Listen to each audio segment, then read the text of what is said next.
Assalamualaikum warahmatullahi wabarakatuh. Selamat pagi anak-anak. Gimana kabarnya hari ini? Mudah-mudahan semuanya diberikan kesehatan ya. Amin.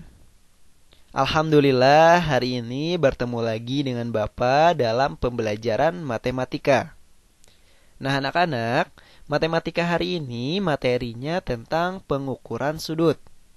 Nah, dalam materi pengukuran sudut ini, Bapak akan membahas pengertian sudut, bagian-bagian sudut, dan alat ukur sudut. Silakan kalian siapkan buku matematikanya, lalu buka materi pengukuran sudut. Baik anak-anak, apa sih yang dimaksud dengan sudut? Sudut adalah dua garis yang bertemu pada suatu titik atau berpotongan. Misalkan, di sini ada ruas garis A, lalu ada ruas garis B. Kedua ruas garis ini saling bertemu pada suatu titik, yaitu di titik C. Atau titik C ini adalah titik berpotongan.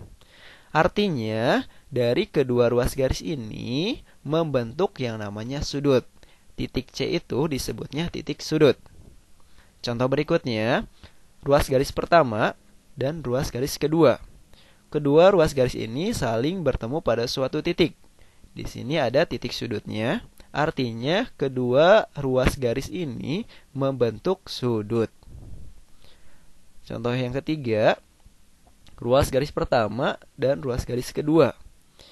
Ini pun saling bertemu pada suatu titik atau saling berpotongan.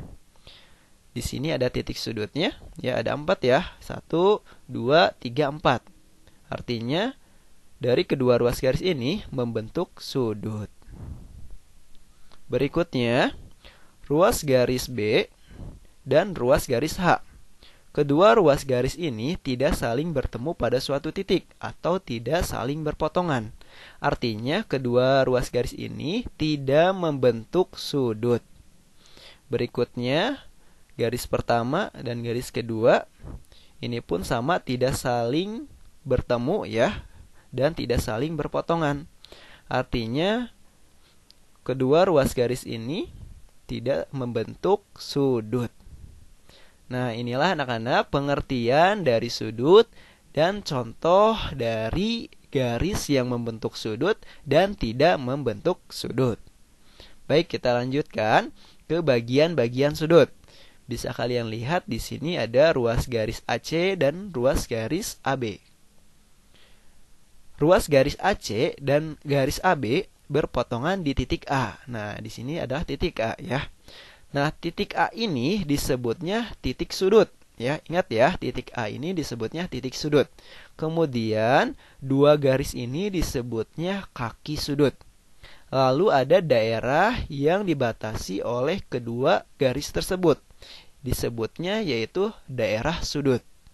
Nah, daerah sudut ini besarnya dinyatakan dengan derajat atau ditulis seperti pada contoh. Nah, jadi anak-anak, bagian-bagian sudut itu ada 3 ya. Yang pertama, titik sudut, kedua, kaki sudut, dan ketiga, daerah sudut. Nah, inilah bagian-bagian dari sudut. Berikutnya, alat ukur baku untuk mengukur besar sudut adalah busur derajat. Nah, alat ukurnya yaitu dinamakan busur derajat. Sudah pada tahu busur derajat? Ya, di sini ada gambarnya. Nah, ini busur derajat ya. Nah, busur derajat ini mempunyai bagian-bagiannya. Yang pertama, di sini ada titik pusat busur derajat. Nih, yang di tengah-tengah ini ya, ini disebutnya titik pusat busur derajat. Yang kedua, ada garis alas busur derajat. Nah, yang ini ya, garis yang horizontal ini disebutnya garis alas busur derajat. Yang ketiga, di sini ada skala derajat ya, skala 0 derajat, skala dalam. Nah, di sini ya ada 0 derajat sampai 180 derajat. Dimulainya dari sebelah kanan kalau yang skala dalam. Yang keempat, ada skala 0 derajat, skala luar. Nah, di sini ada bagian luarnya ya. Ini pun sama dari 0 sampai 180 derajat. Namun yang skala luar ini dimulainya dari sebelah kiri. Berikutnya ada tepi skala. Nah, garis-garis yang kecil ini disebutnya tepi skala. Nah, inilah anak-anak bagian-bagian dari busur derajat. Baik anak-anak, untuk tugas matematika hari ini, silakan kalian kerjakan halaman 222 sampai 223 ya, seperti gambar yang di sini ya. Soalnya ada 10 ya, bisa kalian lihat di sini soalnya ada 10 gambar. Kemudian silakan kalian tinggal checklist ya, mana saja gambar yang membentuk sudut dan mana saja gambar yang tidak membentuk sudut. Jika sudah selesai, silakan kalian uploadkan tugasnya di KI 3 Matematika. Baik anak-anak, itu saja untuk pembahasan matematika hari ini tentang pengertian sudut, bagian-bagian sudut, dan alat ukur sudut. Mudah-mudahan apa yang Bapak sampaikan melalui video ini bermanfaat untuk semuanya. Amin. Terima kasih Bapak ucapkan, tetap jaga kesehatan di rumah dan tetap terus semangat dalam belajar di rumah. Wassalamualaikum warahmatullahi wabarakatuh.